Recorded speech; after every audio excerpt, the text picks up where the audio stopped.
You'll get an SMS. Oh, sorry, mate, I'm right in the middle of this move. Yeah, VK2YE, VK3YE.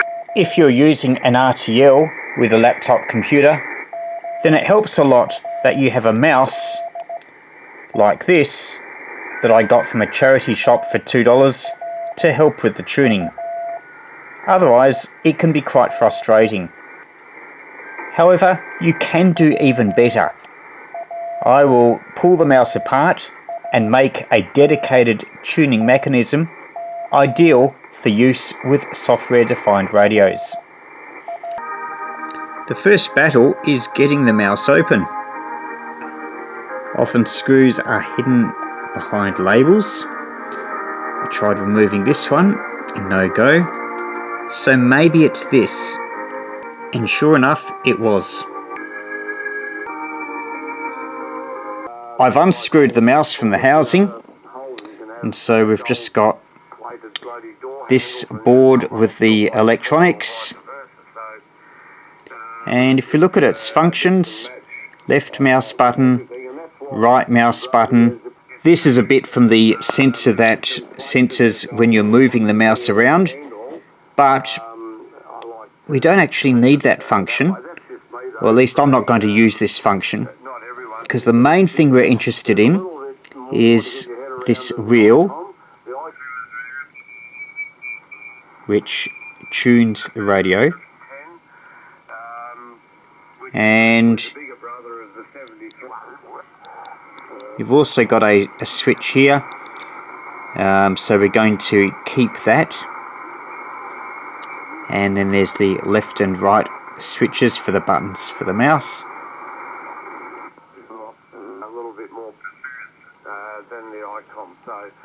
Now when we have a look at the underside of the board, and we're particularly interested in what's attached to this roller, you've got two connections here. That's for the switch that's going to be used as the push button function on the rotary encoder, and then there's three terminals here, and these are for the rotary encoder. Before I do anything permanent, I'll just get some wires and make some temporary connections to my rotary encoder just to ensure that this is going to work. If it doesn't, I can always restore the mouse to its original state. Here's the rotary encoder. The distinctive thing about it is that it's not continuously adjustable. There are stepped detents. Not only that, but there's a function when you press it that activates the switch, which is these two terminals here. So 5 terminals in total, just like on the mouse. Something from an old piece of stereo equipment would be ideal. Just found in the cupboard some nice rainbow cable. This will be absolutely perfect for what I need to do. I will take out the wheel, and that will allow easier access to the connections underneath. And now you can more easily see the contents. This being the rotary encoder, which I won't remove. I'll just connect the new rotary encoder in parallel with it. And when I do that, I'll give it a test. If clockwise causes the frequency to go down, then I'll just reverse the connections on the ends. Something that's really important to get right is the connections. On this rotary encoder, the center is common, and that's connected to the grey wire.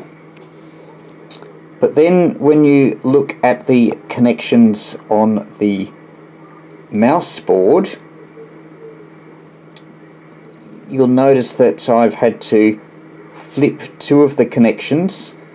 The grey connection, which was the middle before, is now the bottom connection, and that connects to the common or earth, and you can see that with the bigger pad. So I had to do this trial and error. First of all, it wouldn't work. I didn't get any response when I adjusted, but then I swapped those two wires over and that enabled it to function. So I can now vary the frequency when turning the rotary encoder. So just bear that in mind.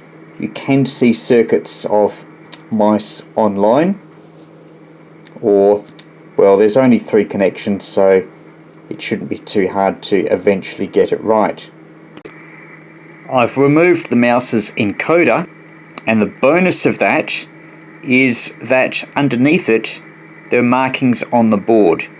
You can see common and A and B, so that may help you with the wiring. This is the finished unit before I put it in the box. These are the 5 leads to the rotary encoder, and then from the left mouse button is another switch, just a momentary switch.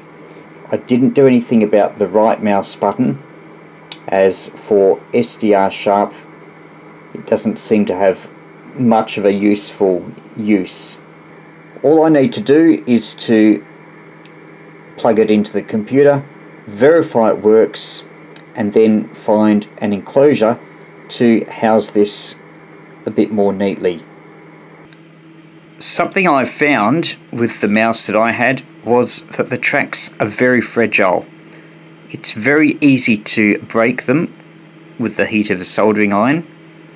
So I'd suggest using a multimeter on the continuity function to verify that the tracks are still okay. Visually it might appear connected, but there might just be a small hairline break that causes a connection to be broken.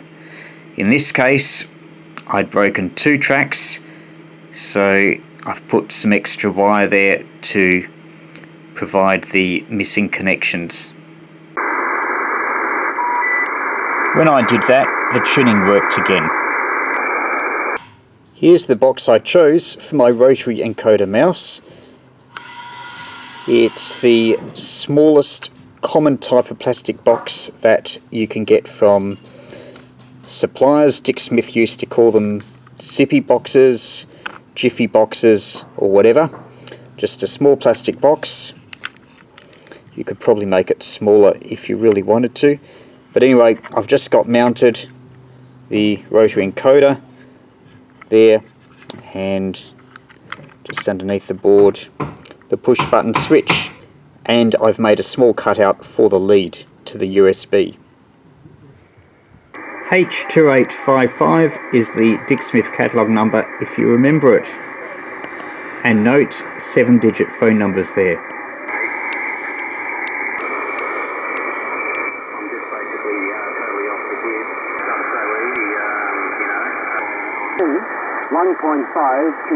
One thing I find is that although my steps are set to 1 kilohertz, there's sometimes a bit of jumping where it jumps 2 steps. Forecast for Thursday. Wind southeasterly 15 to 25 knots. I think that's due to contact bounce in the rotary encoder. If I used a better type of rotary encoder, it would probably remove that problem. Compared to for simplified or process, actually private cars have shorter history here in Beijing. We know that actually in 1984. You have a great day out there. Appreciate you coming back to us out here in Arizona here. We'll wish you a big 73, and I'm going to be listening to you again there, Jack. Take care from World Radio 541, operator named George here. Back to you there, Jack. Go ahead. Before I left, and he had a bad back, and he stopped making aerials.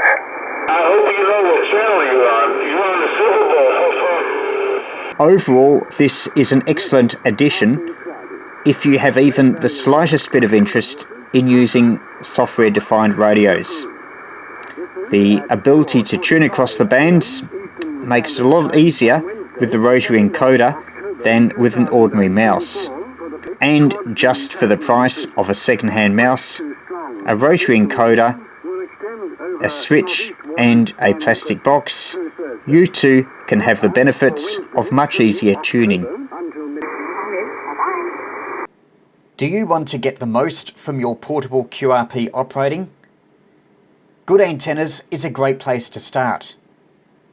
Find out how I succeed with my 2 books, Hand-Carried QRP Antennas and More Hand-Carried QRP Antennas.